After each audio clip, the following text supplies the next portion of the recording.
Hello, and welcome to Beyond Japan, an interdisciplinary podcast that looks at the broad reach of Japanese studies from within and beyond Japan. This podcast is brought to you by the Center for Japanese Studies at the Sainsbury Institute for the Study of Japanese Arts and Cultures, in collaboration with the University of East Anglia. I'm your host, Oliver Moxham, Research Support Officer at the Sainsbury Institute and researcher of Japanese War Heritage. This week we are joined by Dr Paula R Curtis, Postdoctoral Fellow with the Terasaki Center for Japanese Studies at UCLA, to discuss Historians and Online Harassment. Paula will share with me her experiences of being harassed by Neto Uyoku, far-right nationalists who seek to hassle and discredit historians with a critical approach to Japan's war history, as well as offer advice for researchers of controversial history who run afoul of nationalist netizens. We hope you enjoy the show. Good morning, Paula. Thank you for joining me again on the podcast. Thanks for having me. So, we've had you on here before, but I would like to just refresh any new listeners that we have. I'd like to know a bit more about you. So can you tell us about your area of expertise and how your interests have brought you there? I am a historian of pre-modern Japan, focusing on the medieval period, particularly the history of artisans and elite patronage. And I actually came to this through the study of art and art history and kind of moved from objects to their makers. So now my focus is on metal casters and how we can discover more about their lives and experiences and relationships to elite institutions from diverse types of historical evidence. Great. We really should have you on to talk about your research at some point. But, we'll have slightly unusual episodes today. So we're not talking about your research focus, but rather your experience as an academic. So having become the target of Neto Uyoku, or far-right ultranationalists active on social media. The topics behind this online confrontation include the forced prostitution of women in Japanese colonies during the Asia-Pacific War, known euphemistically as the Comfort Woman issue, and an article published by Harvard Law School professor J. Mark Ramseyer claiming on the basis of game theory that these women and girls were involuntary prostitutes with contracts who were fully aware of what they were getting involved in. So how does an historian of medieval Japan find herself entangled in this situation? It does seem a little unusual for a medieval historian to become a target for modern historical controversies, huh? But the truth of the matter is that anyone can become a target for even the most innocuous reasons. In my case, back in February of this year, 2021, Jeannie Suk-Gerson, a professor of law at Harvard Law School, published an article in The New Yorker entitled "Seeking the True Story of the Comfort Women." And this article summarized the background of the Comfort Women controversy in historical, legal, and diplomatic terms, and discussed Ramseyer's article and responses to it and its repercussions. So the same day this article was released, I shared it on my Twitter account with a statement, quote, "This is a fabulous summary of how this event unfolded across media and academic circles, also placing the major issues in historical perspective," end quote. And so that doesn't seem like it's too controversial of a statement, but almost immediately my tweet was inundated with responses from Japanese right-wingers in English and Japanese, ranging from statements like Korean testimonies are all lies, and linking to conspiracy theory blogs that claim the quote-unquote true history, to statements and that I discriminate against Japanese people, or that I'm just a loser, which seemed at the time like a pretty intense response to an arguably neutral statement that the article provides a nice overview of the issues.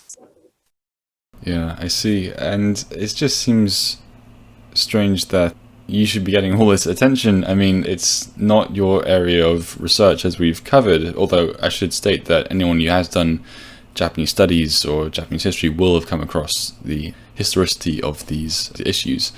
So who are the Neto Uyo? What are their motives? What forums do they populate? Are they organized to any degree? And what do they tend to have in common? Well, the Japanese term Neto Uyo is short for Neto Uyoku, or we might translate that as internet right-wingers. And it's somewhat hard to pin them down, as they aren't really a cohesive community in the sense that we would like to think of them. They're more like a loosely connected network of individuals or groups who hold similar beliefs and engage in what they consider to be online activism and what many others would consider to be online harassment.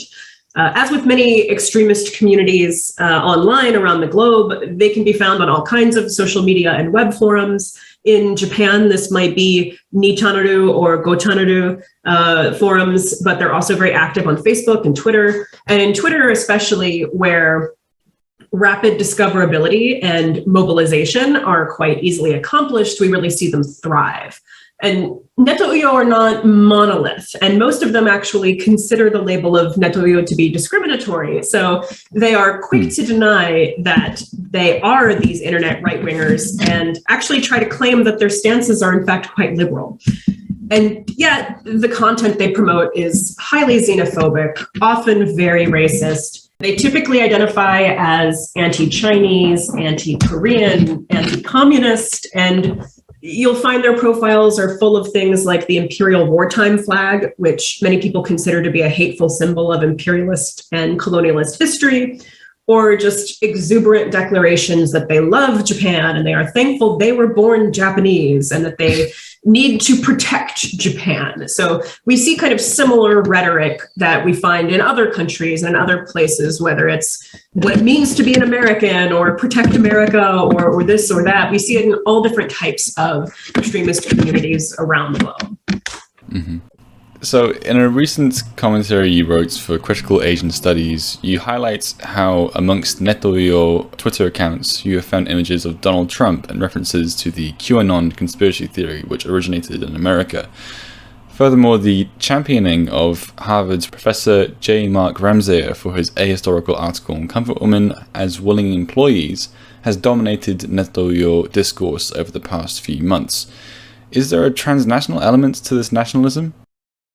I think that there have always been shared characteristics among those who engage in these kinds of attempts to promote one's own worldview and delegitimize narratives that don't support their own personal or political agendas. That is global and something that isn't confined to the modern world even.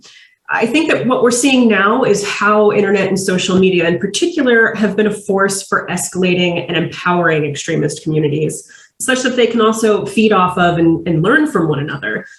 Even among our neto-uyo harassers, we've seen that there are those from the Anglophone world who share their beliefs and in facilitating our online harassment have even taught them new terms and phrases. Most recently, things like cancel culture, which they had never used to describe what's going on in the last 8 months, and only in the past couple of weeks have begun to see it thanks to articles that have been released about us. And this has now become part of their claims, to being quote unquote victimized by scholars when those scholars push back against denialist stances or the manipulation of the historical record. Mm. And is that just out of curiosity, if they just taken that as cancel culture or something like that? Yes. Okay. Lovely. Great. Nice to see cultures are being shared around the world today.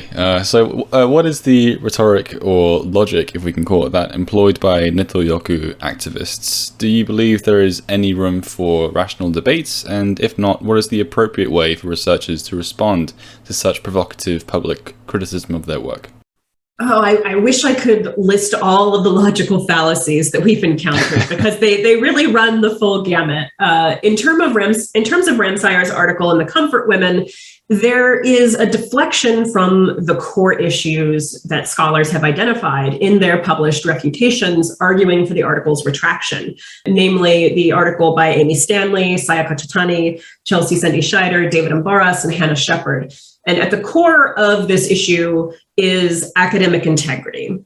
A thorough and lengthy fact check of Ramseyer's article showed that he misused sources, had inaccurate or missing citations, and even cited right-wing blogs as evidence, anonymous sources.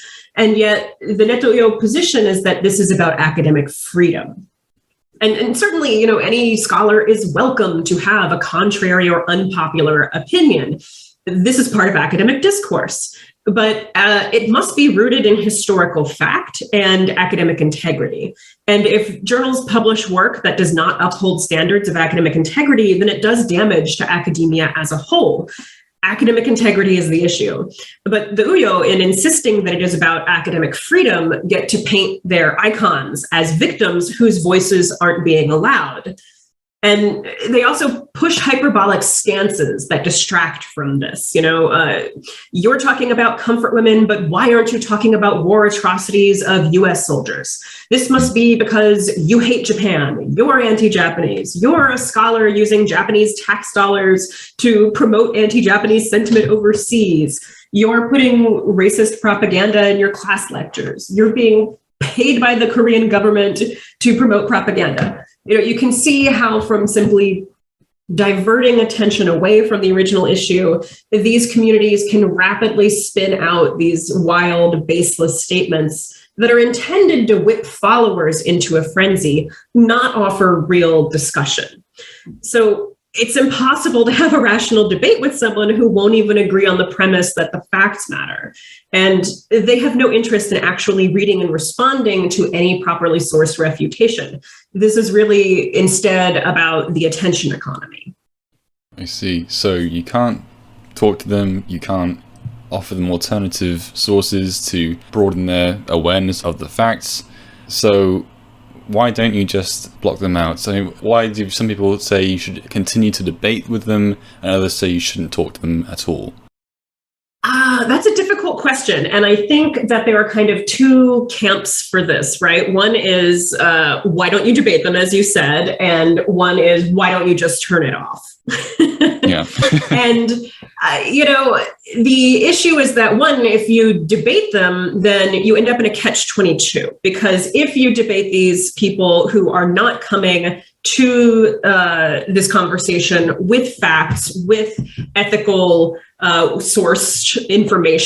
sourced information, then you're lending credence to the premise that what they have said already is true, which is not the case. And if you say, well, I'm not going to debate you on this, then you get accused of being a coward and of being wrong. And it reinforces what it is that they are saying about you, no matter how inaccurate it is. So why don't you just debate them is not particularly helpful. And on the other hand, just ignoring them doesn't help either, because then you're not addressing the core problem. And so just turning it off, especially when so much of our lives are integrated into the internet and being online and being public facing now, that also is just not an option. Yeah, I see. And they defend their actions as you said, as a matter of academic freedom, which sounds very familiar to debates around freedom of speech. Is there like a connection going on there? Well, I think that by framing it as academic freedom, this is, as I said, a diversion from the actual issue, which is integrity. By saying, this is about academic freedom, my freedom of speech is being suppressed, then you paint yourself as a victim.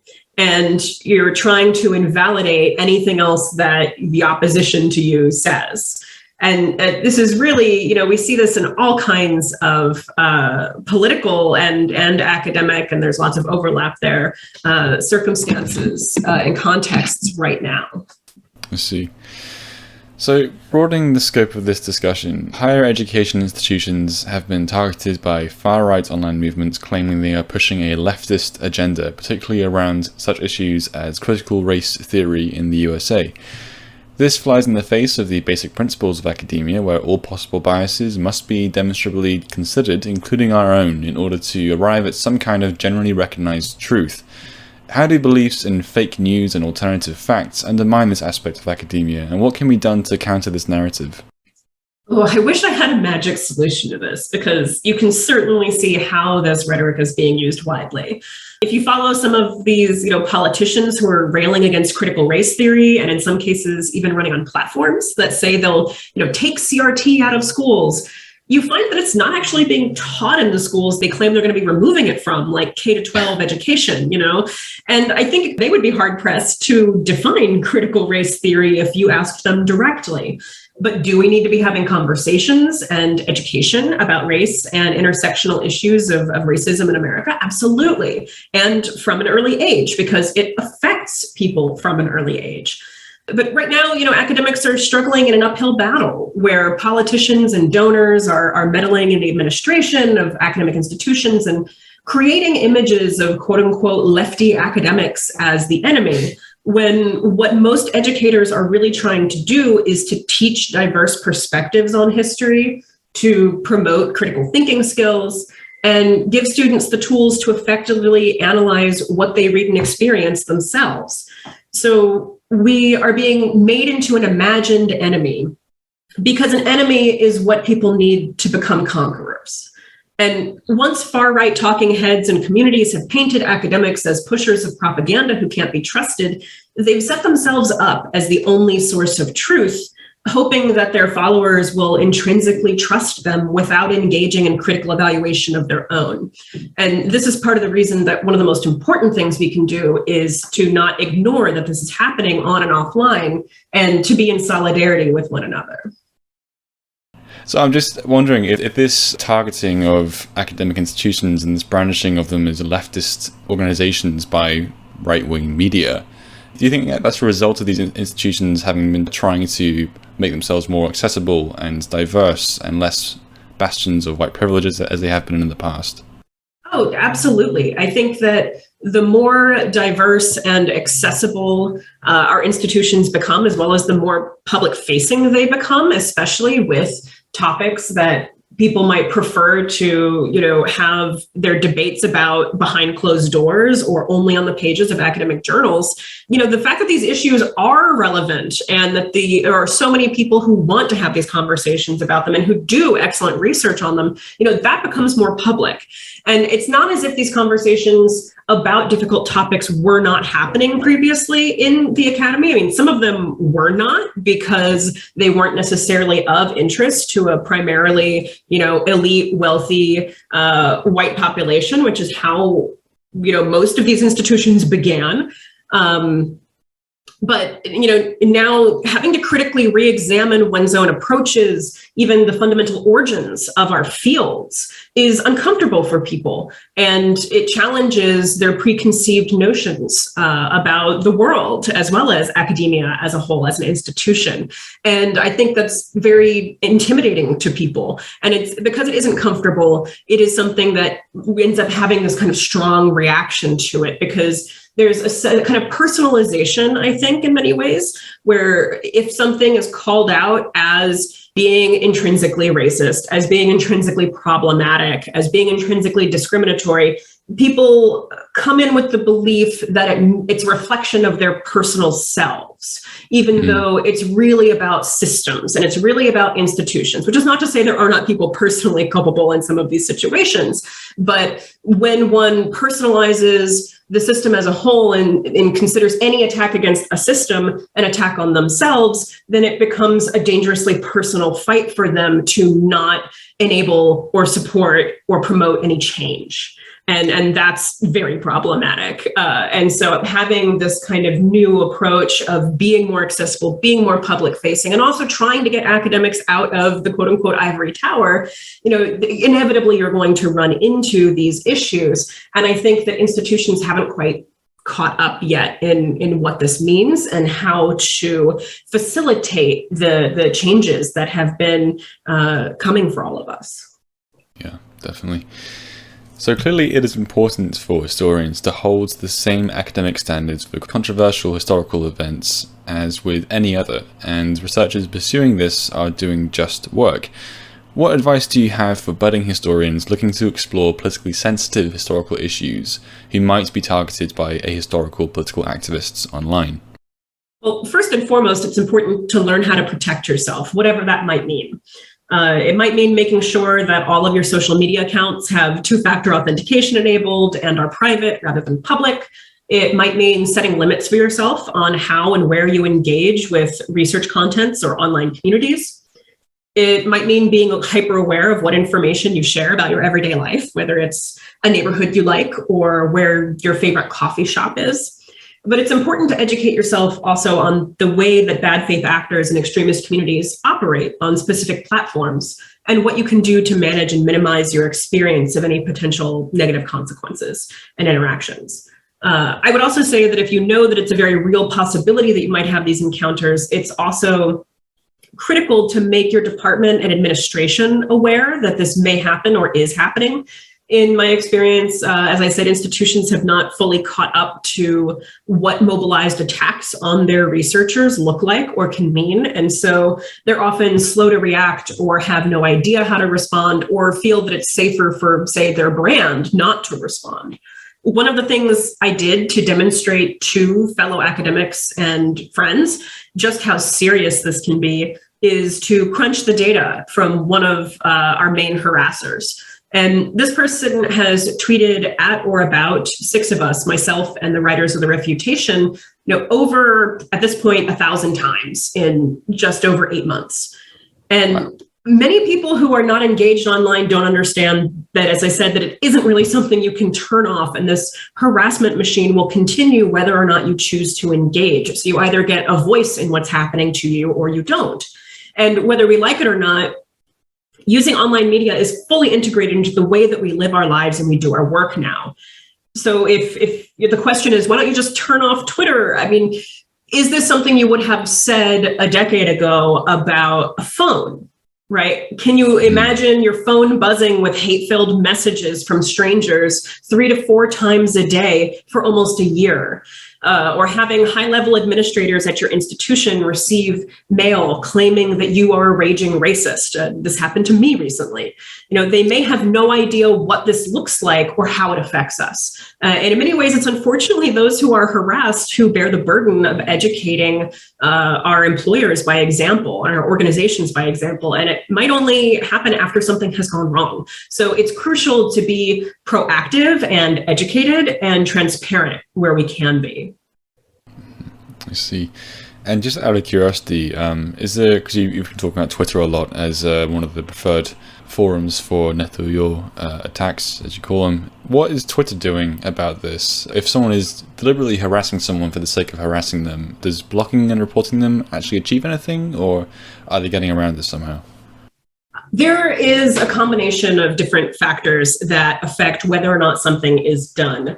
English language Twitter is much better monitored than Japanese Twitter, which to my knowledge, from having had conversations with others, is mostly managed by AI, essentially. And so there are certain keywords or key phrases that are used. If it's noted automatically that it's happened, or it happened to be used, then it will respond. But it's much more difficult to get people blocked or suspended or get their accounts removed in Japanese Twitter land, basically. Which is not to say that you should try, because it takes sustained action to have any difference. And even if it's just something like a person getting suspended until they delete a terrible tweet, if that happens enough times, that is sort of on the record. And after getting pinged X number of times, that person may get their account removed. But it is much easier to go through reporting methods and reporting systems in English language environments. And so this is one of the challenges that we have, and that we saw even during things like the election cycle with Facebook, right? That the companies have not necessarily caught up to the types of systems they need to have in place for the ways this harassment happens. Yeah, I see. Yeah, there's a lot of change. I feel like it's with big companies, it takes so much longer for them to adequately react to how users end up abusing their own systems that, yeah, it can be quite frustrating, I think, if you're on the receiving end of this kind of harassment. Well, thank you for answering all of my questions today, Paula. Before we finish the episode, could you share with us what other projects you're currently working on? Sure. On a more positive note, as much as I would enjoy rambling for some time about the book I'm working on metal casters in medieval Japan, probably more exciting for other listeners is I'm working on a variety of collaborations on a new digital platform project sponsored by the ANAI Initiative for Globalizing Japanese Humanities in partnership with UCLA and Waseda. And this will be working to develop open access resources for research and pedagogy in Japanese studies. So right now we're producing content and we're working on developing the website. So it might be a little while before there's something concrete to share, but it is called Japan Past and Present. And it is an exciting new project that we hope will be able to connect researchers and support scholarship on Japan around the globe. So stay tuned. Great. We'll look forward to that. Thanks for coming again, Paul. It's been a real pleasure. Yeah, thank you for having me. You can find a link to Paula's research profile in the description below.